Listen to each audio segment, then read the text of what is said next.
Captain Lee Minho was having a good day until the aliens showed up. He sat in his command chair aboard the research vessel New Sol, watching the blue and green planet slowly rotate below them. The planet looked peaceful from orbit. No signs of intelligent life, no dangerous radiation, no hostile weather patterns. It's just another world for the scientists to study and catalog. "Captain, we're getting an incoming transmission," said Communications Officer Park Ji-soo. She looked confused as she checked her instruments twice. "It's not from Earth Command, sir. The signal is coming from somewhere else entirely." Lee Minho raised an eyebrow. They were 3 months away from the nearest human colony. Who could possibly be trying to contact them out here? "Okay, put it through," he ordered. The main screen flickered and went black. Then a face appeared that made everyone on the bridge freeze in shock. It was clearly not human. The being had pale gray skin that looked like polished stone. Its eyes were large and completely black, with no visible pupils. When it spoke, rows of sharp teeth became visible. "Greetings, humans of the vessel New Sol," the alien said. Its voice was smooth but cold, like ice sliding over metal.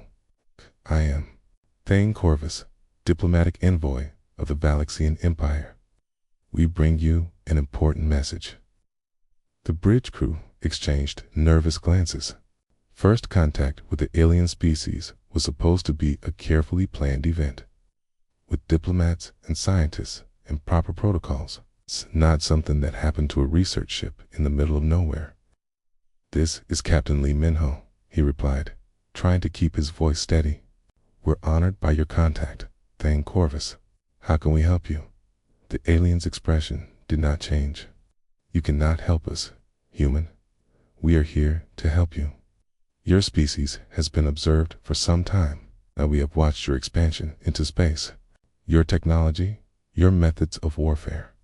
We have decided to offer you a choice." Lee Minho felt his stomach drop.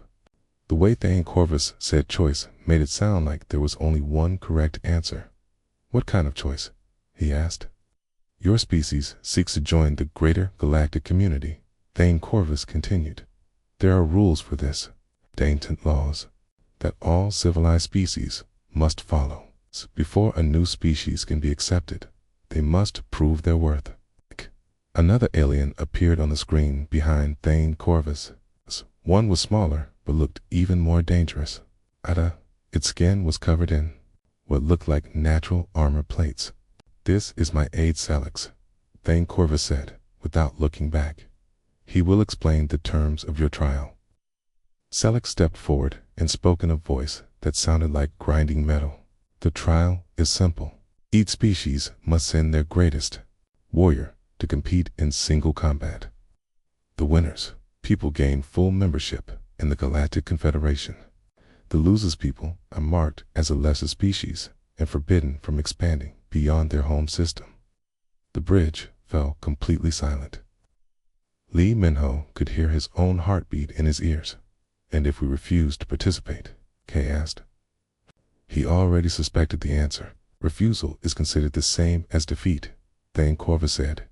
"Your species would be contained within your current territory and monitored for potential threats. Some species choose this path. They live quiet lives on their small worlds and cause no trouble." Executive Officer Choi Ji-won leaned over and whispered urgently in Lee Minho's ear. "Sir, we need to contact Earth Command immediately. This is way above our authority level." Lee Minho nodded, but kept his eyes on the screen. "Corvus, this is a major decision for our species. We'll need time to consult with our government and military leaders." "Time is not unlimited," the alien replied. "The trial will take place on the neutral world of Nexus Prime in exactly 24 of your hours. You must have your champion present and ready to fight, or you forfeit by default." 24 hours. Lee Minho stood up from his chair. "That's impossible. It would take weeks just to get a message to Earth, let alone transport someone here." "That is not our concern," Zelix said with what might have been a smile.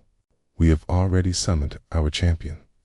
Vorthok, the destroyer, will represent the Valaxian Empire. He has fought in over 300 battles and has never been defeated. He stands 9 feet tall and possesses bio-enhanced strength that allows him to crush stone with his bare hands. Screen split to show another alien. This one was massive, even sitting down.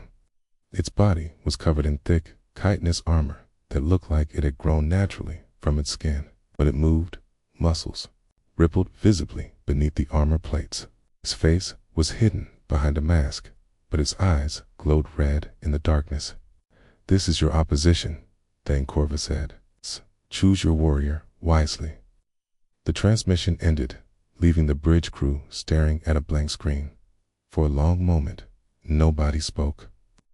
Then Communications Officer Park Jisoo broke the silence.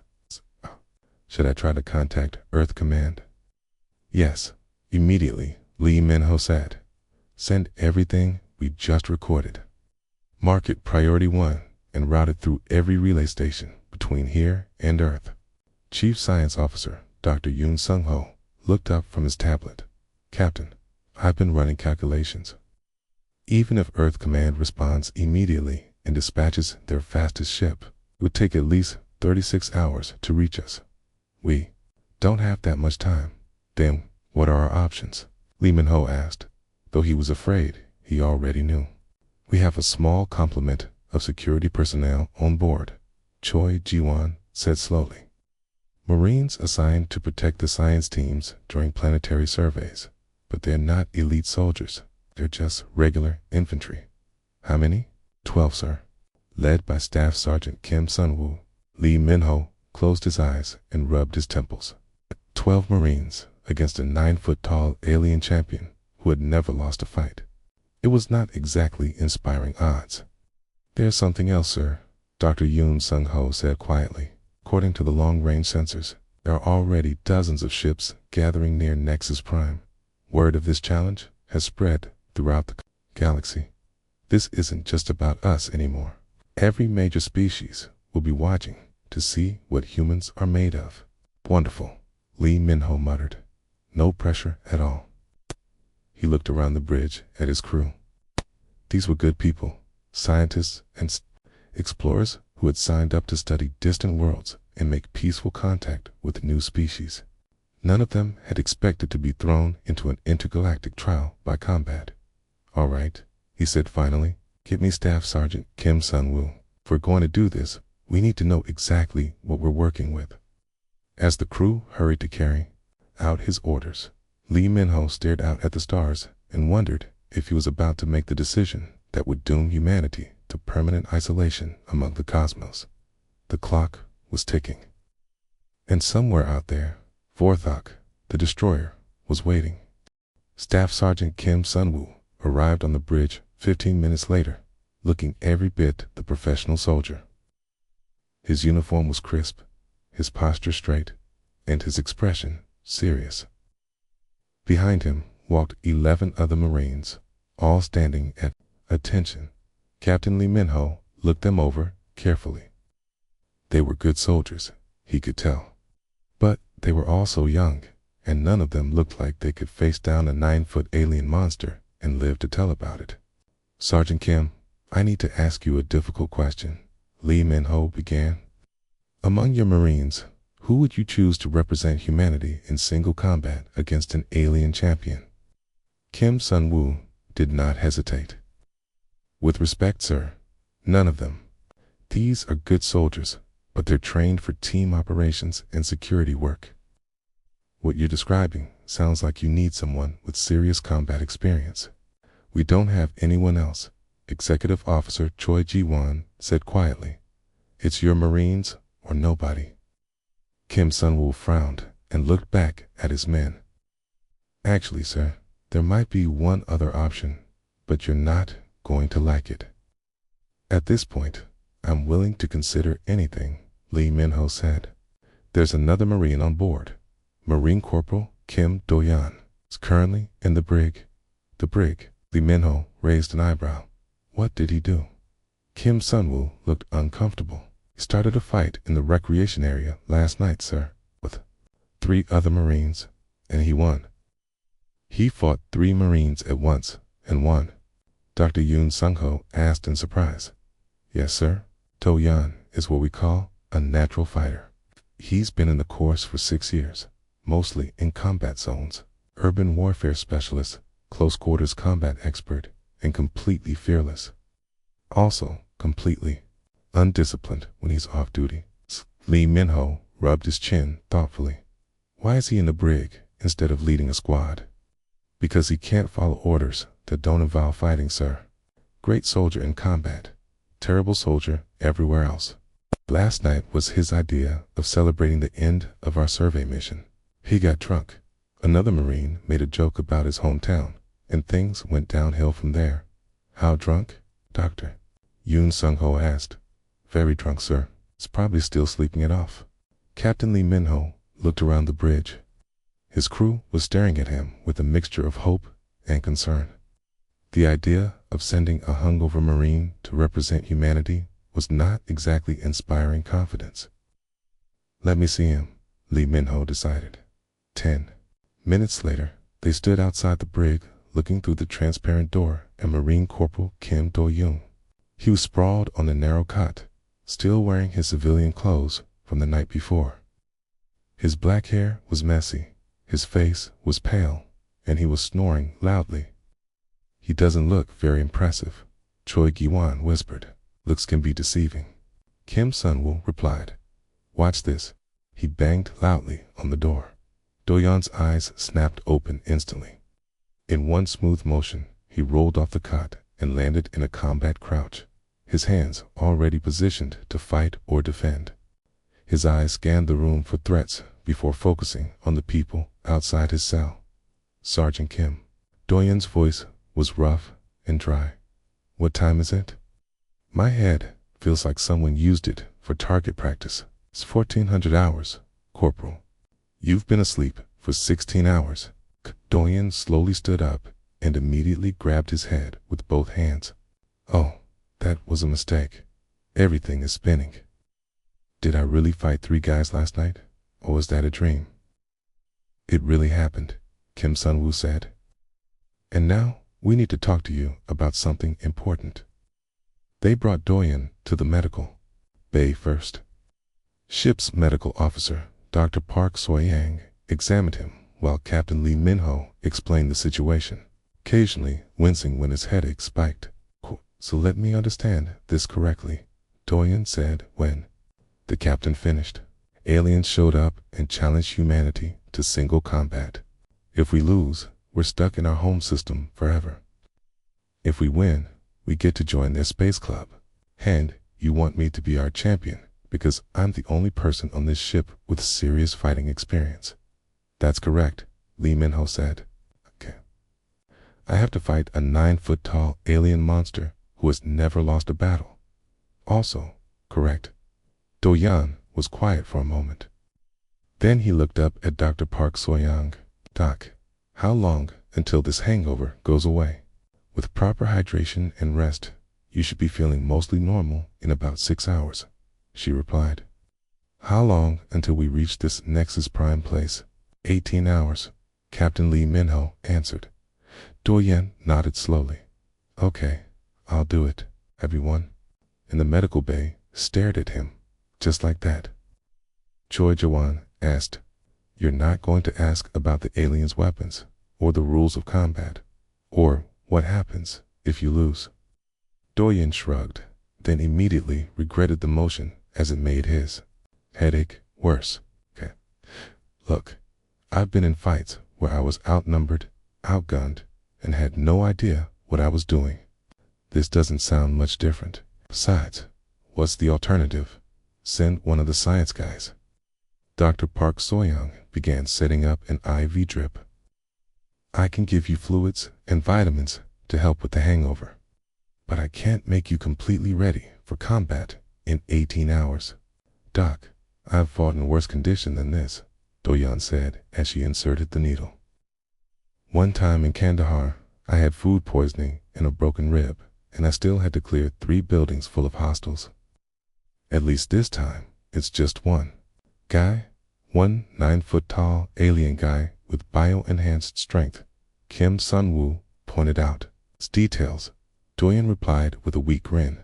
Big guys fall harder when you know where to hit them. Captain Lee Min-ho watched the Marine carefully. Despite his condition, there was something in Doyen's eyes that reminded him why this man had survived 6 years of combat zones. It was not confidence or bravado. It was something colder and more practical. The look of someone who had learned how to win fights, not by being the strongest, but by being the most determined. All right, Corporal Kim, you're our champion. What do you need from us? First, I need about 4 more bags of whatever Doc is pumping into me. Second, I need to know everything you can find out about this Nexus Prime place and the rules of combat. Third, I need to talk to whoever is our best tactical analyst. Fourth, he paused and looked slightly embarrassed. I need some real food. All I've had in the last 24 hours is alcohol and regret. Dr. Park Soyoung smiled, despite the serious situation. I think we can manage all of that. As the medical team worked to get Doyen back to fighting condition, Captain Lee Min-ho pulled Staff Sergeant Kim Sun-woo aside. Sergeant, give me your honest opinion. Can he actually win this fight? Kim Sun-woo was quiet for a long moment. Sir, I've seen Doyen do impossible things in combat. He has this ability to find weaknesses that other people miss. This is different from anything he's faced before. I honestly don't know. But if you had to bet humanity's future on one person. Kim Sun-woo looked back at the Marine, who was already demanding to see videos of alien combat techniques while an IV dripped steadily into his arm. I'd bet on him, sir. He's too stubborn to lose. Captain Lee Min-ho hoped that would be enough. The journey to Nexus Prime took 18 hours, and Doyen spent most of it either sleeping or throwing up. The combination of hangover recovery and space travel did not agree with his stomach. Dr. Park Soyoung had given him medication for motion sickness, but it only helped a little. This is embarrassing, Doyen muttered as he stumbled out of the bathroom for the 4th time in 2 hours. I'm supposed to save humanity, and I can't even keep down a protein bar. You're getting better, Dr. Park Soyoung said, checking her medical scanner. Your hydration levels are back to normal, and the alcohol is completely out of your system. You should be feeling much more like yourself when we arrive. Captain Lee Min-ho had spent the trip learning everything he could about Nexus Prime and the Valaxian Empire. The information was not encouraging. The Valaxians had conquered dozens of worlds and absorbed hundreds of smaller species into their empire.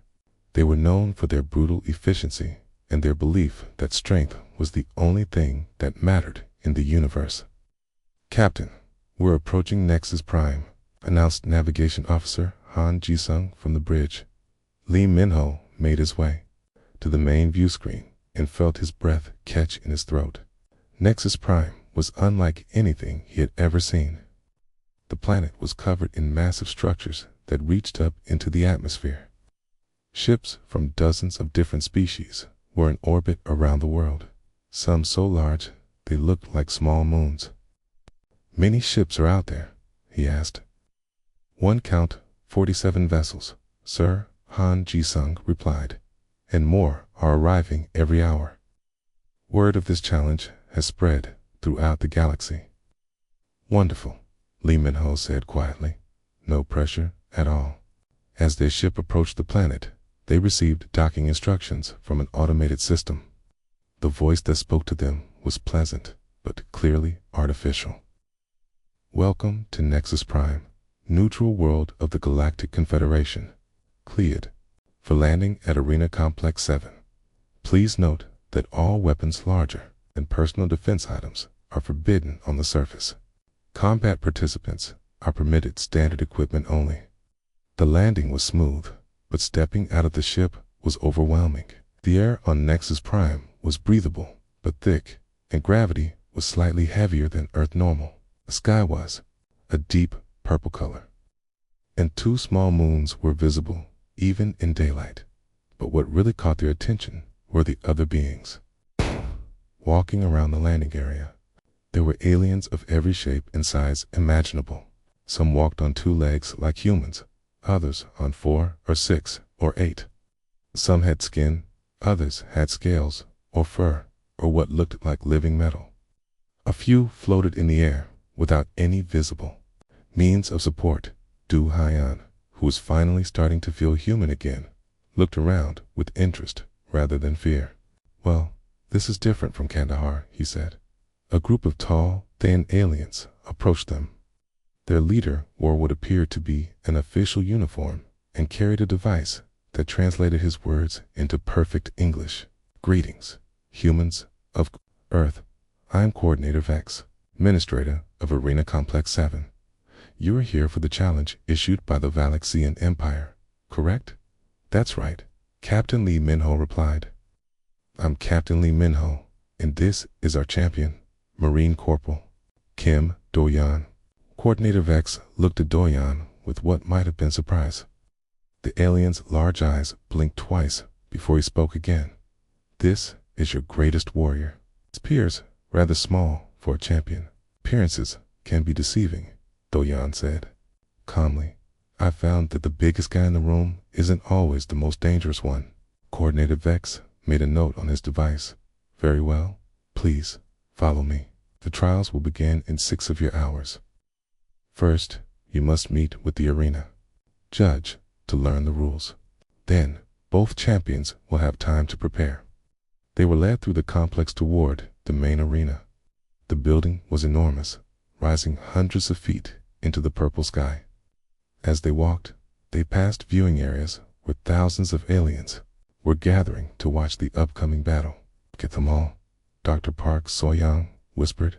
"Karen, they're all here to see if humanity is worthy of joining their confederation." "No pressure," Do-Yan muttered, but he did not sound nervous. If anything, he seemed more focused now that he was walking and moving around. The arena judge turned out to be an artificial intelligence housed in a massive computer system. Its voice was calm and precise as it explained the rules. "The challenge consists of 3 trials," the AI said. "First, a test of physical strength and endurance. Second, a test of tactical thinking and problem solving. Third, single combat with adaptive weapons in a changing environment. The champion who wins the most trials is declared the victor." "What kind of weapons are we talking about?" Awan asked.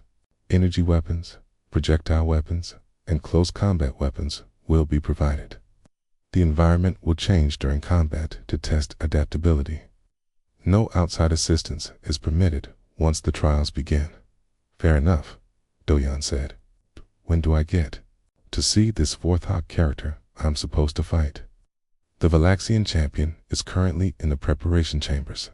Would you like to observe? Might as well know what I'm up against." The AI activated a viewing screen that showed another part of the complex. Okay. On the screen, they could see Vorthok, the destroyer, for the first time in person. The alien was even more impressive than the recorded image they had seen. Standing 9 feet tall, his body was covered in thick, natural armor that looked like it could stop bullets. His arms were as thick as tree trunks, and when he moved, the ground seemed to shake slightly under his feet. He was practicing combat moves with weights that looked like they weighed several hundred pounds each. He lifted them easily, spinning and striking with movements that were surprisingly graceful for such a large being. "He's fast," Dr. Park So-Young observed quietly, "and strong," added Captain Lee Minho. "And he's been doing this for 300 years, Do-Yan said thoughtfully. "But look at how he moves. He's used to being the biggest, strongest thing in the room. He expects his opponents to be afraid of him. Aren't you afraid of him?" Dr. Park So-Young asked. Do-Yan watched the alien champion continue his practice routine. Vorthok moved like someone who had never lost a fight, someone who was absolutely confident in his physical superiority. "I'm concerned," Do-Yan said finally, "but not afraid. Fear makes you stupid. And I can't afford to be stupid right now. Coordinator Vex returned to escort them to the human preparation area. As they walked, they passed a group of alien spectators who were discussing the upcoming match. "The human looks weak," one of them was saying. "The Valaxians will crush him easily." "I heard the humans sent someone who was drunk yesterday," another added. "How seriously can they be taking this challenge? Perhaps they know they cannot win and are simply going through the motions," a third suggested. Doyen listened to the conversation without changing expression. But Captain Lee Minho noticed his hands clenched slightly into fists. "Don't let them get to you," the captain said quietly. "I'm not," Doyen replied. "Okay, but they're going to be surprised when this is over." The preparation area was a simple room with basic equipment for training and meditation. Doyen immediately began stretching and doing light exercises to warm up his muscles. The long spaceflight and hangover had left him feeling stiff, but movement was helping. "How are you feeling?" Dr. Park Soyoung asked as she ran a final medical scan. "Better every minute," Do-young said as he moved through a series of combat stretches. "My head is clear, my stomach is settled, and I'm starting to remember why I'm good at this." "What's your plan?" Captain Lee Minho asked. Do-yen paused in his stretching and looked thoughtful. "The first trial is going to be about brute strength. I can't match him there, so I'll have to be smarter. The second trial sounds like it's about tactics and problem solving. That's more my speed. The third trial is straight combat, and that's where I'll have to take him down." "You sound confident." "Practical," Do-yan corrected. "Vordok has probably never fought anyone who wasn't either stronger than him or afraid of him. I'm definitely not stronger, but I'm not afraid either. That might be enough to give me an edge." An announcement echoed through the preparation area. "Champions, please report to Trial Arena 1. The first challenge will begin in 30 minutes. Do-yan stood up and rolled his shoulders. The last traces of his hangover were gone, replaced by the sharp focus he always felt before combat. "Okay, time to show the galaxy what humans are made of," he said. Trial Arena 1 was a massive circular space that could hold thousands of spectators. The seats were filled with aliens from dozens of different species, all watching to see what would happen when humanity met its first real test among the stars. The noise was incredible as beings clicked, chirped, roared, and spoke in languages that the translation devices could barely handle. Do-yen walked into the arena and looked around calmly. He had fought in front of crowds before, though never crowds quite like this one. The alien spectators seemed more interested than hostile, like people watching an unusual sporting event.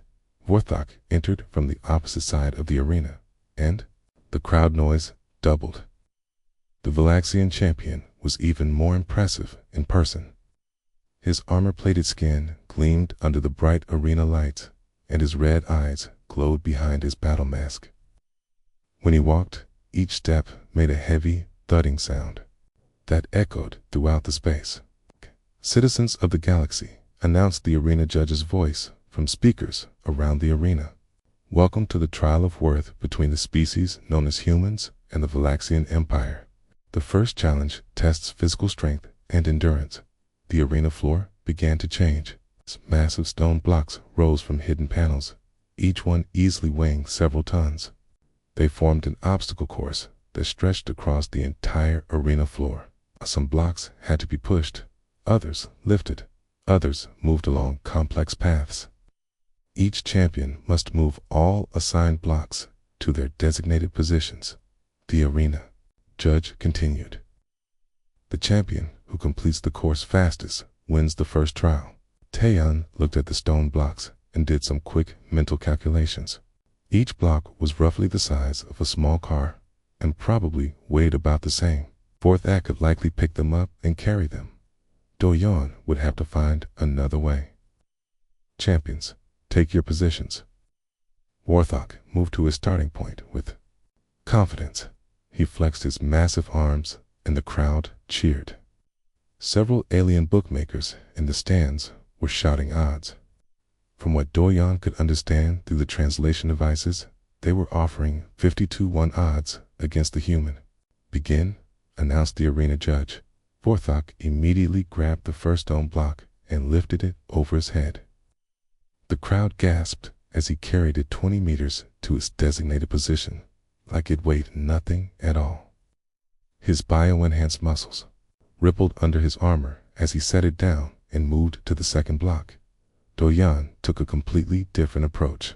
Instead of trying to lift the first block, he examined it carefully. All the blocks had smooth sides, and the arena floor was polished stone. He placed his shoulder against the block and pushed. It slid across the floor much easier than he had expected. While Vorthok was carrying his second block, Do-yeon had already pushed his first block into position and was working on the second. The crowd murmured with interest. This was not what they had expected to see. "The human is using leverage and momentum instead of raw strength," observed one of the alien commentators. "Interesting technique." By the time Vorthok had carried 4 blocks to their positions, Do-yeon had pushed 6 blocks into place, but the course was getting more difficult. Some blocks had to be moved uphill, others had to be lifted onto platforms. This was where Vorthok's superior strength would really matter. Do-yeon reached a section where a block had to be lifted 3 feet onto a platform. He tried pushing and sliding, but there was no way around it. The block had to go up. He looked around and noticed that one of the blocks he had already moved was positioned near a slope, working quickly. He pushed his current block up the slope, using the incline to help him get it higher. Then he used a discarded piece of arena equipment as a lever to tip the block onto the platform. It was not elegant, but it worked. The crowd was getting louder now. Many of the spectators had never seen problem solving like this. Most species that reached the trials relied on either superior technology or superior physical abilities. Watching someone win through pure creativity was unusual. Vorthok was still ahead, but not by as much as he had expected. The alien champion was starting to move faster, clearly annoyed that the small human was keeping up with him. This turned out to be a mistake. In his haste, Vorthok grabbed a block too quickly and lost his grip. The massive stone crashed to the floor, cracking into several pieces. The arena judge immediately announced the penalty. Champion Vorthok destroying arena equipment results in a 1-minute time penalty. Vorthok roared in frustration, a sound that made half the spectators cover their ears. He had to wait a full minute before he could continue, and during that time, Do-yeon moved 3 more blocks into position. When the penalty time ended, both champions were tied with 2 blocks remaining each. The crowd was on its feet now, cheering and making noises that probably counted as cheering in their various species. The final 2 blocks were the largest and had to be moved the farthest. Vorthok attacked his with pure fury, lifting and carrying with movements that were powerful but wasteful of energy. Do-yeon continued his methodical approach, pushing and sliding and using every bit of physics he could remember from his engineering classes before he joined the Marines. With 30 seconds left on the clock, both champions were working on their final blocks. Vorthok was carrying his in a straight line to the finish, but the weight was clearly affecting him now. His steps were slower and his breathing was heavy. Do-yeon's final block had to go around a corner, which meant he could not push it in a straight line. But he noticed that the corner had a curved wall. If he could get the block moving fast enough, he might be able to use the wall to redirect its momentum.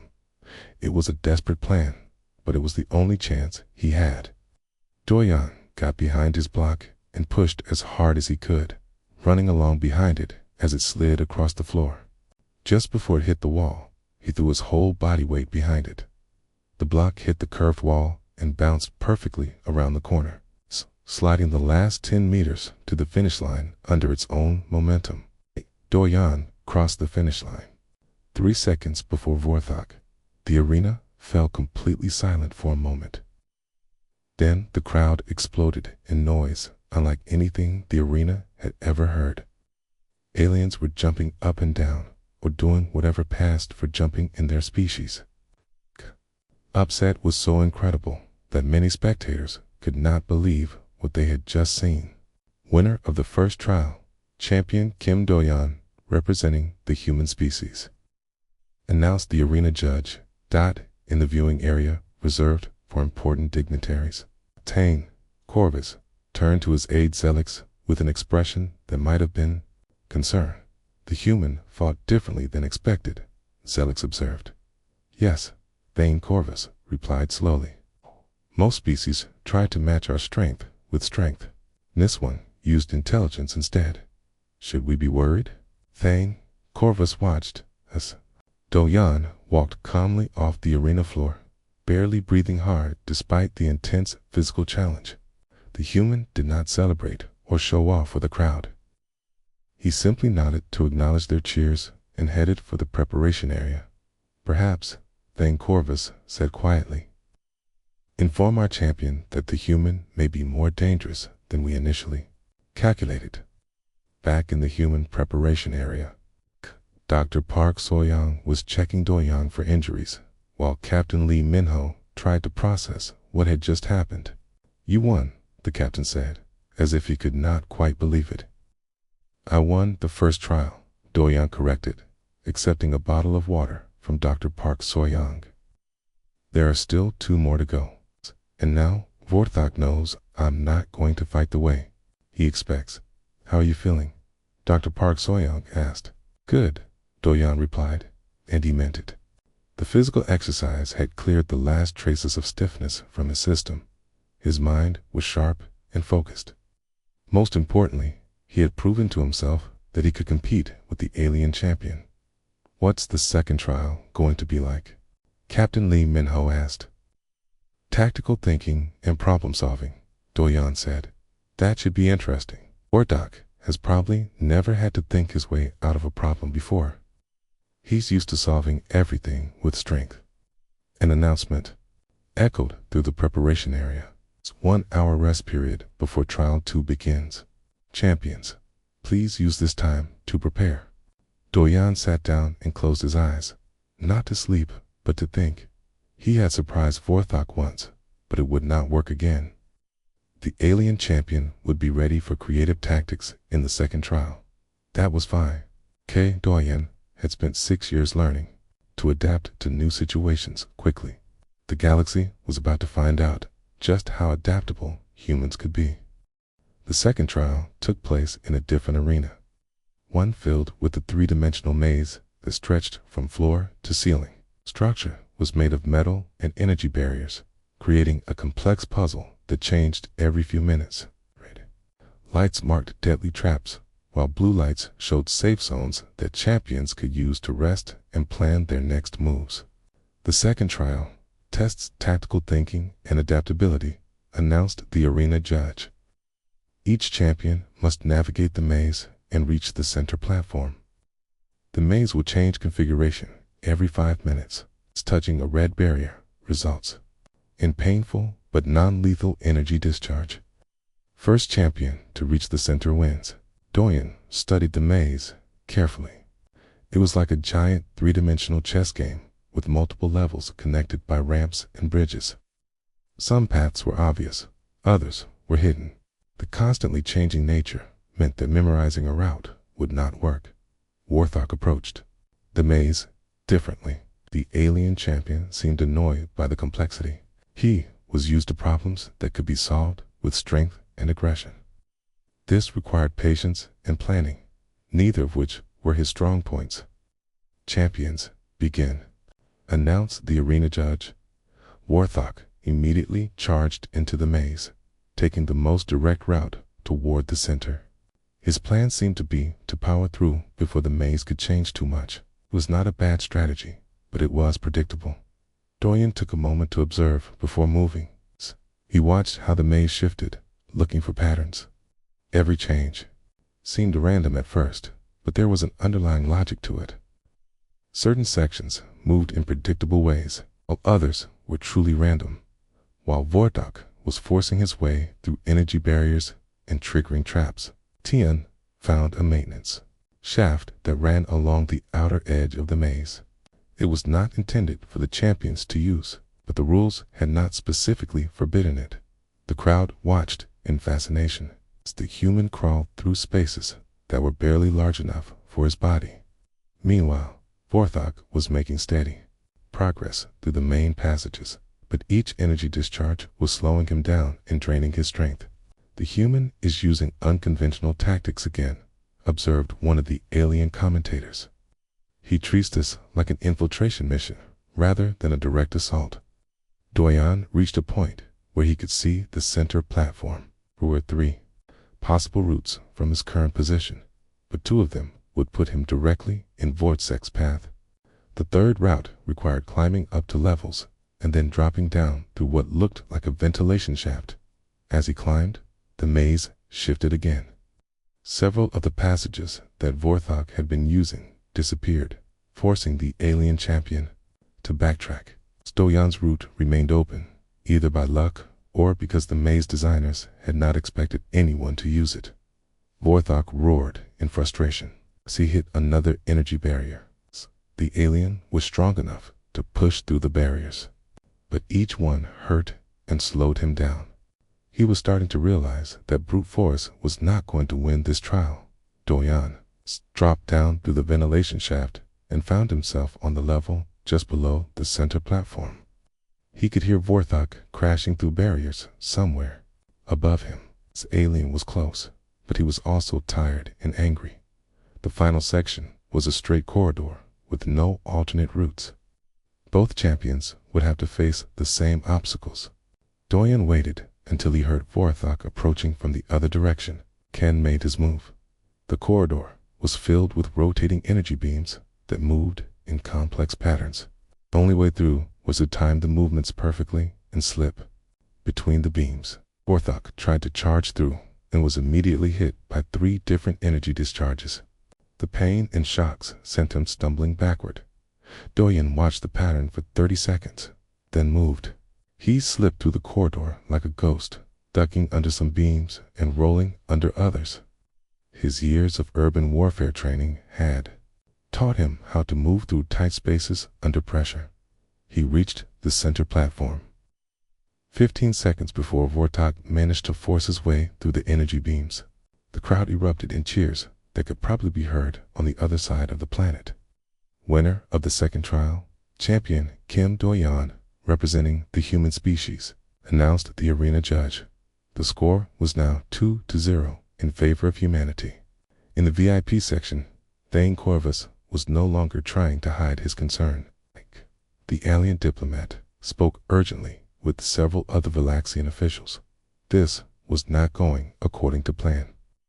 "The final trial will determine the outcome," Thane Corvus announced to his aide. "Surely Vorthok cannot lose in direct combat. That is what he was created for." Down in the arena, Vorthok was breathing heavily and his red eyes blazed with fury. He had never been humiliated like this before. The small human had outmaneuvered him twice using tactics that no honorable warrior would employ. But the third trial would be different. The third trial was about pure combat skill, and that was where Vorthok excelled.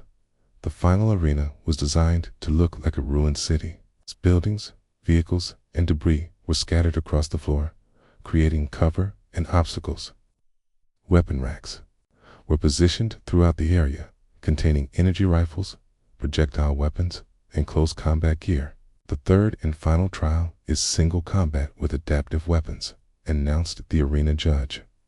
"The environment will change during combat to test adaptability under pressure. Victory is achieved by defeating your opponent through any means necessary. Lethal force is permitted, but not required." Doyan and Vorthok stood at opposite ends of the arena. The human looked calm and focused, while the alien radiated barely controlled rage. The crowd had grown silent, sensing that this final confrontation would determine humanity's fate among the stars. "Champions, begin." Vorthok immediately grabbed an energy rifle and took position on top of a tall building. His plan was simple: use his superior reach and accuracy to pin down the human, then close in for the kill. It was a sound, tactical approach. Doyen disappeared into the urban terrain like he had been born there. This was his element, the kind of environment where he had learned to fight and survive. While Vorthok was setting up his sniper position, Doyen was already moving through the buildings, using every piece of cover available. The first energy blast from Vorthok's rifle came close enough to Doyen's head to singe his hair. The alien's accuracy was incredible, but accuracy meant nothing if you could not see your target. Doyen used the buildings and vehicles to break line of sight, forcing Vorthok to constantly reposition. Every time the alien moved, Doyen gained information about his tactics and preferences. Vorthok liked high ground and long sight lines. He was patient when he had an advantage, but became aggressive when frustrated. The arena began to change. Some buildings collapsed, others rose from the ground. New cover appeared, while old cover disappeared. Vorthok adapted by moving to different sniper positions, but each move brought him closer to ground level. Doyen gathered weapons as he moved, a projectile pistol, some explosive charges, and a combat knife. He was not trying to match Vorthok's firepower. Instead, he was setting up for the kind of close-quarters fight where human flexibility would matter more than alien strength. The breakthrough came when Vorthok made a mistake. Frustrated by his inability to pin down the human, he jumped down from his building to pursue on foot. It was exactly what Doyen had been waiting for. The human led Vorthok through a maze of debris and wreckage, using every trick he had learned in 6 years of urban combat. He set off explosive charges to create distractions, used mirrors and reflective surfaces to confuse his opponent, and gradually wore down the alien's patience. When Vorthok finally cornered him in what looked like a dead-end alley, Doyen was ready. The alien charged with his energy rifle blazing, confident that superior firepower would end the fight. But Doyen had prepared the alley as a trap. 10 charges brought down debris from above, forcing Vorthok to dodge and disrupting his aim. In the confusion, Doyen closed the distance and the fight became hand-to-hand combat.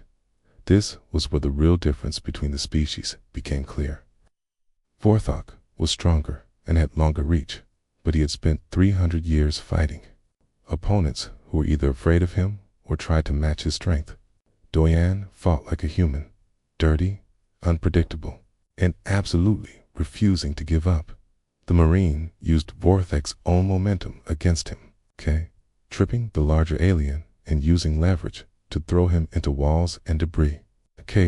When Vorthok grabbed him, Doyen used joint locks and pressure points that the alien had never encountered before. The fight lasted 20 minutes and covered half the arena. Both warriors were exhausted, bloody, and running on pure determination. But Vorthok had never experienced anything like this. He was used to quick, decisive victories. The idea of fighting someone who simply would not stay down was completely foreign to him. The end came when Vorthok, desperate to finish the fight, made one final charge. Doyen sidestepped, grabbed the alien's arm, and used a throwing technique that sent Vorthok crashing into a pile of metal debris. The impact was enough to stun the alien champion, and Doyen quickly pinned him down with a combat hold that cut off blood flow to his brain. "Yield," Doyen said quietly, "or go to sleep." Vorthok struggled for a few more seconds, then went limp. The arena judge's voice echoed across the suddenly silent arena.